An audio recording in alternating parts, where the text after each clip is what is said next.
বলবো এই বিদ্যালয় যার হাতে আজকের এই রূপ পেয়েছে সে আমার অত্যন্ত স্নেহের,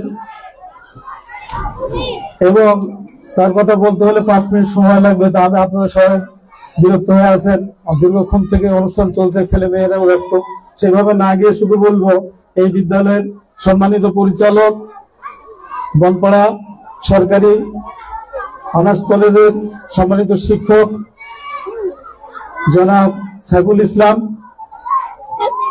সকলকে এই 2025 খ্রিস্টীয় নববর্ষের শুভেচ্ছা এবং এই অনুষ্ঠানে সকলকে উপস্থিত হওয়ার জন্য ধন্যবাদ দিয়ে আমি দুটো কথা বলবো। তো দুটো কথা বলাটাও এখানে অপ্রয়োজনীয় মনে করছি এইভাবে, এখানে এর আগে যে বক্তাগুলো কথা বলেছেন অত্যন্ত গুরুত্বপূর্ণ পরিধানযোগ্য বক্তব্য এসেছে, এখানে বিভিন্ন রকম দিক নির্দেশনা এসেছে, এখানে এই স্কুলের ইতিহাস এসেছে, এখানে এই স্কুলের ফলাফলের কথা এসেছে। এই দিকে আমি না আগে শুধু বলবো, আমি যখন প্রথমে এখানে আসলাম স্কুল, আজকে আমার সাইফুলের সঙ্গে দেখা হলো। ভর্তি কেমন তোমার? প্রথম তো 100। আমি তো আমার চোখ তোমার ছানা বড়া, এত ছেলে মেয়ে 100। এখানে আর যে আরো 4-5টা কেজি স্কুল আছে, প্রাইভেট স্কুল আছে, করে সরকারি মাদ্রাসা আছে, সব মিলে 100 জনের ভর্তি করতে পারেনি। আমি সত্যি আশ্চর্য হয়েছি প্রথমে, তারপরে ভাবলাম না ঠিকই তো, সাইফুলের এখানে তো 100 কেন 150 হতে পারে। কারণ এতক্ষণ আপনারা যে কথাগুলো শুনলেন এই সমস্ত বক্তাদের মুখে, সেটাই কারণ। যে স্কুল বৃত্তি পরীক্ষা দেয় 14টা 12টাই বৃত্তি পায়, তা এই প্রসঙ্গে আমি আমার একটু কথা মনে পড়ে গেল বলি। আমি যখন এই স্কুলে শিক্ষকতা করি, এই স্কুলে সমাপনী পরীক্ষার কেন্দ্র ছিল, জোয়ার ইউনিয়নের সব স্কুলগুলো এখানে পরীক্ষা দিত। যতবার ফলাফল দেখেছি এই বেড়াগ্রামের মধ্যে প্রথমকে সেভারল্যান্ড, বৃত্তি পেল প্রথমকে বেশিকে সেভারল্যান্ড। আমার স্কুলে 3, 4, 5 ছিল, আমারটা সাইফুলের কাছে পাত্তাই পায় না। সত্যি কথা বলতে চাই, নিজের সমালোচনা করতে হয়। আমরা যত চেষ্টা করেছি পারি নাই তার সাথে।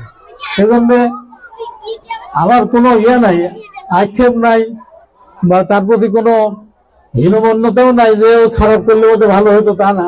আমার ছাত্র আমার উপরে আমার চেয়ে ভালো রেজাল্ট করতেছে, এই ভেবে নিজেকে গর্বিত ভাবতাম এবং সবসময় বলতাম, কোন ভর্তির অভিভাবক কথা বললে পরে বলেছি সেভারল্যান্ডে চলে যাও, তোমার ছেলেকে যদি মানুষ করতে চাও বা মেয়েকে মানুষ করতে চাও, ভালো রেজাল্ট চাও, তাহলে সেভারল্যান্ডে যাও।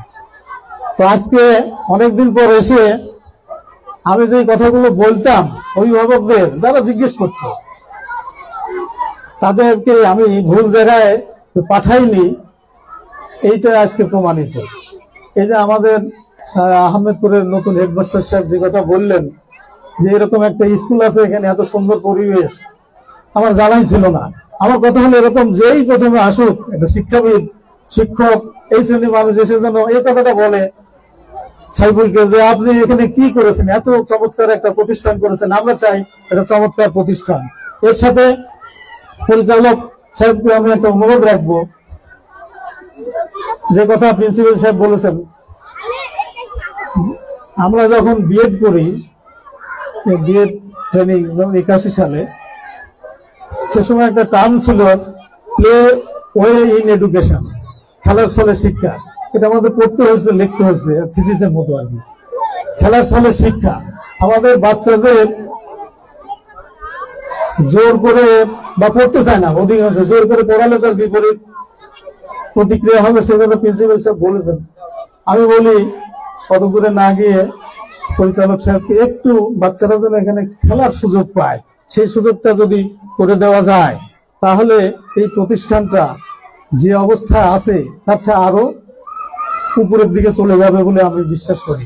খুরশিদুল সাহেব যে বলেছেন যে আমি এর যে পরিস্থিতি এই স্কুলের, এটা যেন সমানভাবে অব্যাহত থাকে। আমি খেলার ছলে যদি এখানে শিক্ষাটার ব্যবস্থা পরিচালক বা এখানে ম্যানেজমেন্টে যারা আছেন করতে পারেন, তাহলে খুরশিদুল সাহেবের সে প্রত্যাশা কিন্তু আরো বেড়ে যাবে, আমি মনে করি আরো ভালো হবে।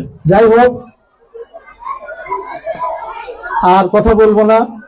আমাদের হেডমাস্টার সাহেব মাদের সম্পর্কে একটা উপদেশ দিয়েছেন, অত্যন্ত ভালো। মায়েরা আজকে তাদের ছেলে মেয়েদের কেয়ার নিতে পারে, বাবারা সময় পান না।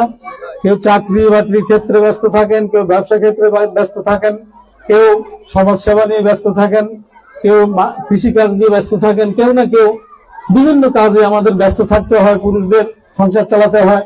মায়েরা বাড়িতে থাকেন, মায়েদের উপরই গুরু দায়িত্ব পড়ে সন্তানদের। ওই যে আমাদের এই টিচার বলেছেন, যে সম্রাটের কথা বলেছেন, তুমি একটা আমাদের শিক্ষিত মা দাও, তাহলে আমি শিক্ষিত জাতি উপহার দেব। আর শিক্ষিত জাতি মানে যে জাতি যত শিক্ষিত, যে রাষ্ট্র যত শিক্ষিত, সেই দেশ, সেই রাষ্ট্র, সেই সমাজ তত উন্নত। সেই সমাজকে, রাষ্ট্রকে উন্নয়নের দিকে নেওয়ার জন্য কাজ করছে আমাদের সাইফুল। সাইফুলকে ধন্যবাদ দিয়ে শুরু করবো না, মহৎ কাজে সে ব্যস্ত আছে। শেষে মাদের উপরই আমার দায়িত্ব থাকলো, আপনার সন্তানকে আপনি সবচেয়ে বেশি ভালোবাসেন, বেশি তার ভালো চান, তা আপনার মায়ের মতো আর অন্য কেউ আর চায় না। শিক্ষক আমরা আছি পরে, আগে মা সবচাইতে তার সন্তানের বেশি ভালো চায়। ভালো যখন চান, তাকে নিয়ে একটু বসেন, প্রতিদিনের পড়াটা অন্তত একটু দেখা দেন। রাত্রিতে আজকের যে পড়াটা স্যাররা দিল স্কুল থেকে, সে পড়াটা সে করলো কিনা, কতটুকু করলো, কতটুকু গ্যাপ আছে, এই গ্যাপ গুলো আপনারা পূরণ করে যদি দিতে পারেন, রেগুলার যদি আপনাদের ছেলে মেয়েদের এই পড়াটা একটু স্যাররা যে পড়া দিচ্ছে, বাড়ির কাজ যেটা দিচ্ছেন, সেটা যদি দেখে দিতে পারেন, তাহলে আপনার ওই ছেলে বা মেয়ে ওই রকম জায়গায় চলে যাবে। আর আমি এটা বিশ্বাস করি, আজকের মায়েরা আগেকার দিনের, আমরা প্রথম যখন শিক্ষকতা করতে আসছি, ওই মায়েরা শিক্ষিত ছিল না, তার ছেলে মেয়েকে দেখা দেওয়ার মতো অ্যাবিলিটি, কোয়ালিটি, যোগ্যতা কিছু ছিল না। এখনকার মায়েরা এমন কেউ নয় যে এসএসসি পাস নাই, গ্রাজুয়েট আছে, মাস্টার ডিগ্রি আছে, অনেক বড় বড় জায়গায় তারা চাকরি করতে চায়। আজকের ইয়েও আমাদের বড় একজন মহিলা, নাটোরে হলো মহিলা, গুরদাসপুরে হলো মহিলা, ডিসি মহিলা। এখন মায়েরা কিন্তু সব জায়গায় আছে। কাজেই আমি বিশ্বাস করি আমাদের মায়েরা, এই স্কুলের মায়েরা, শিক্ষা দীক্ষা তাদের আছে, তারা তাদের এই সন্তানদের দেখাই দিতে পারবেন। আর দেখাই দিতে পারলে তার সন্তান কোনোদিনই খারাপ করবে না, ভালো ছাড়া।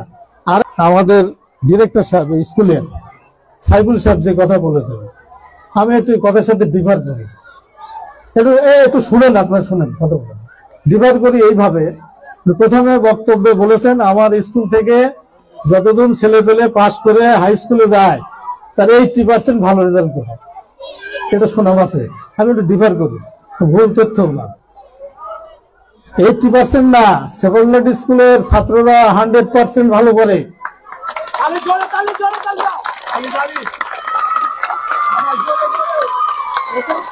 এখন ভালো বলতে যদি বলেন আমার ছেলে ফার্স্ট হওয়া লাগবে, যে হেডমাস্টার বলেছেন।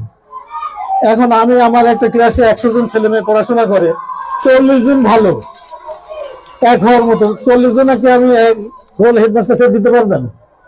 40 জনে ফার্স্ট বানাতে পারবেন? 40 জনই ভালো। কাজেই সাফারলাট স্কুল থেকে যারা বের হয় হাই স্কুলে যায়, তারা 80% না 100% ভালো করে। এবং এই 100% ভালো করাটা আরো ভালো করুক, আরো বৃদ্ধি পাক, এই কামনা করে, এই প্রতিষ্ঠানের মঙ্গল কামনা করে, উত্তরোত্তর সমৃদ্ধি কামনা করে আমি আমার বক্তব্য শেষ করছি।